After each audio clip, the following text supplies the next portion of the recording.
Hi, and welcome to another episode of Hot Takes with me, the Silver Fox. Stand by for action. And in this case, action meaning court action. Guess what? Nicola Sturgeon is going to court, this time as the plaintiff. She is trying to make sure that information that she had with regards to all the Alex Salmond probe all those years ago doesn't come out.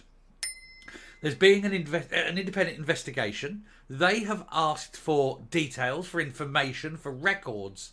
And Sturgeon is going to court to stop that information being made available to the inquiry because it will prove to be damaging to her personally. And she's saying it's a matter of national security and the good governance of the nation. She's not the FM anymore. You know, and why is she being such a sleeky wee cur as to take this to court to stop the truth coming out at the investigation that she put herself forward for?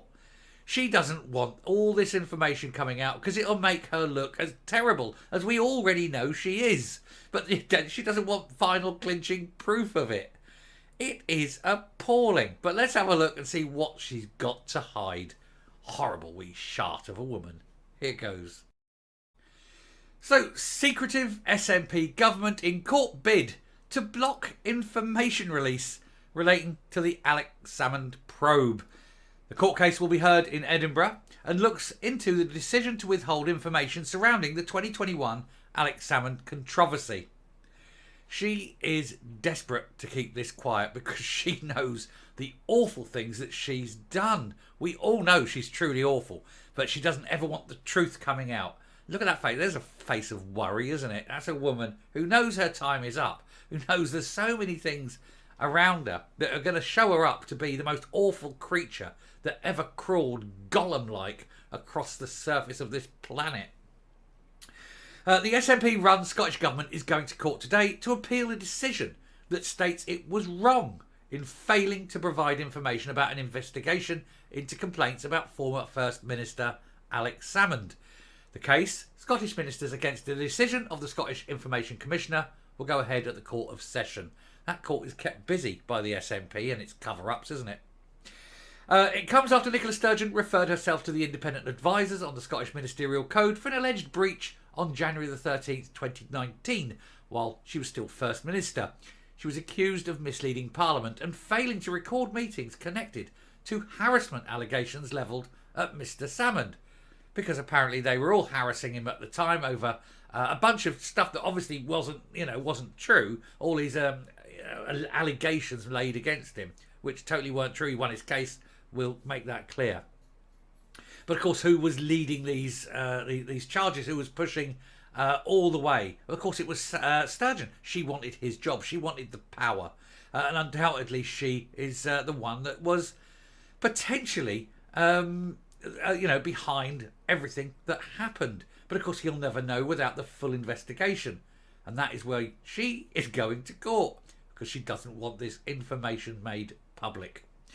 An investigation into whether she left out phone calls along with the meeting as required by a code of conduct in an attempt to sway the internal investigation into misconduct claims circling her long-time mentor found that she had not knowingly lied to Parliament. They use the word misled, but we use lied.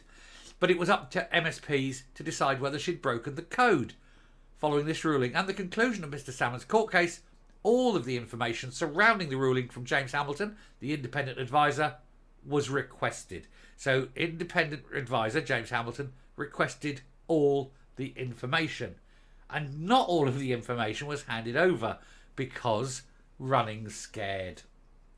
Ministers rejected this request under the Freedom of Information Scotland Act 2002 for all written evidence gathered by Mr Hamilton's investigation on the basis that he was independent of them, and on an exemption contained in the Act that disclosure would cause prejudice to the effective conduct of public affairs. What they're saying there is, we don't want to give you all of the information, because if you have all the information in order to make an objective decision based on the evidence, you would come down and think that she was guilty.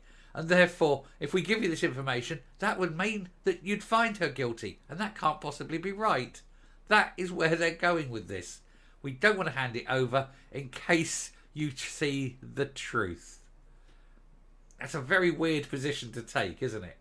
Anyway, last year, the Scottish Government appointed a group of external investigators to handle complaints about current and former ministers following the mishandling of its investigation into claims of sexual harassment by Salmond. Of course, I make clear case that he won. He was not guilty. He did not do it. Got to make that absolutely clear.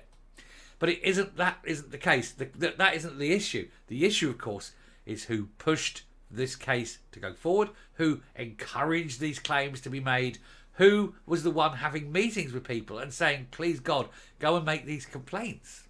That has to come out. And of course, they don't want that coming out and going to this independent advisor or this independent investigator, because he's going to go, have you seen this evidence? It's quite clear that, insert name here, is guilty of insert crimes here. And they're saying, if we don't hand it over, then you can't arrive at any prejudicial decision, i.e. you can't find yourself prejudiced against finding out the truth and blaming Sturgeon for anything, for example.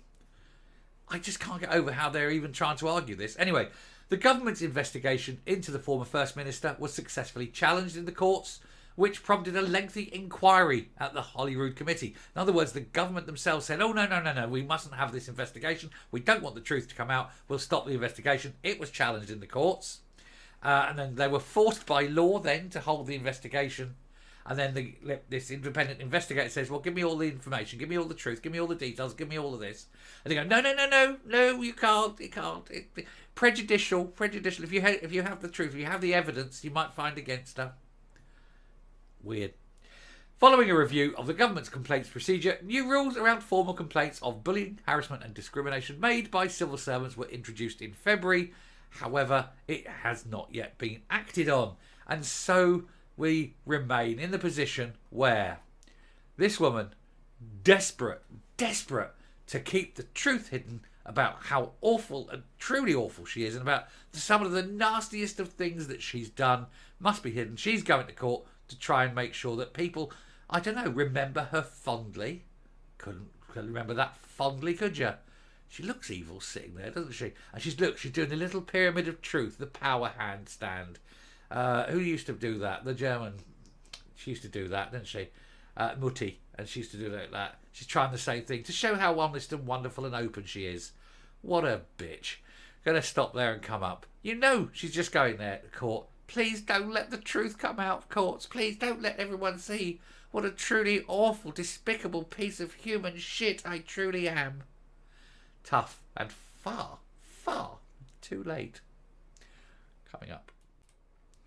Now, of course, one of the main reasons she doesn't want anything to come out over this is if it does emerge, for example, maybe, that she was behind the whole thing and she was pushing and wanting this to go, then that gives Salmond the right to sue her, not as the First Minister and therefore getting the government to get involved in the government's insurance and all this sort of thing, but he could sue her personally.